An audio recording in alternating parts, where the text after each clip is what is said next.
Montana Kwala, ngephumba lifana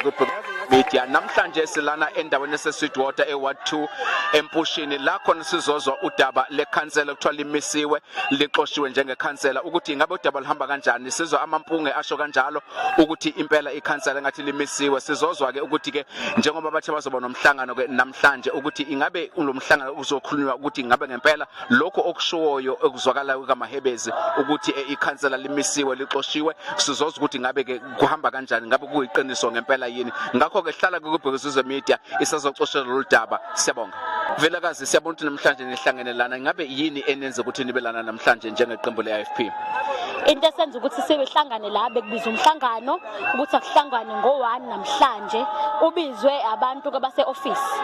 so thina la sizomela umphemba ubabashana abamkhiphile esikhundleni amasuspendile esikhundleni ekubeni thina bantu bomphakathi samvotela asingazi lutho so sizwa ngamarumas so thina sizomela njengomholi wethu ekuyithina samvotela lana that's why sihlangene ingabe mhlambe isizathu sokuthi umisiwe engabe sisho ukuthi mhlambe nina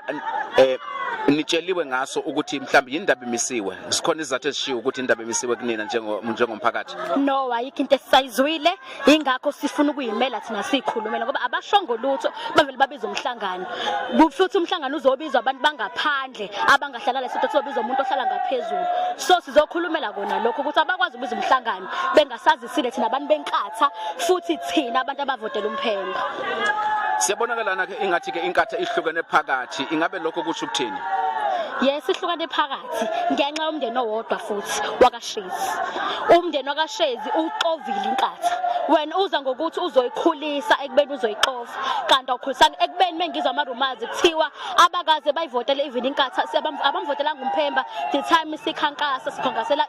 iward councillor bona bathi babayihlohla abantu sibavotele iANC so sizolungisa konke lokho ukuthi thina samvotela umphemba simile naye noma kukubi kukuhle siyohlezi sime naye ngikuzwakelana ke ukhuluma ngomndeni wakashezi ukuthi iwona oxovayo ngabe mhlawumbe umndeni wakashezi uxova ndlelani uxova ngokuthi ufuna ikhundla ibona abafuna ukuphatha kanti ke siphathwe ibona thina saka sibakhomba asikhathi sibakhethe phambilini uma nicabanga ke kuzokwenzakalani ke njengoba isimo sikanjena nithi umndeni wakashezi iwona oxova yonke into eyenzakalana kuWard 2 silinda ukuhlabisa sifuna ukubuyena yena ubamhlabisa uzositshela manje usikwenzakalana asifuna ukuzwa ngomunye sesilinde yena ke umpresident wethu wenkatha asibonga kakhulu ke mashezi kushuthi ke sizoloku ke sikhona mavilakazi ngiyaxolisa siyabonga nje kakhulu sizoxoxa ke silinde ke sizwe ke ukuthi ke abaphathi ke mabefika ke ukuthi ke bazothini ke bona ngoba kuthiwa bayeza bazofika lana hayi sesilinde bona asihlale nsisi siyabonga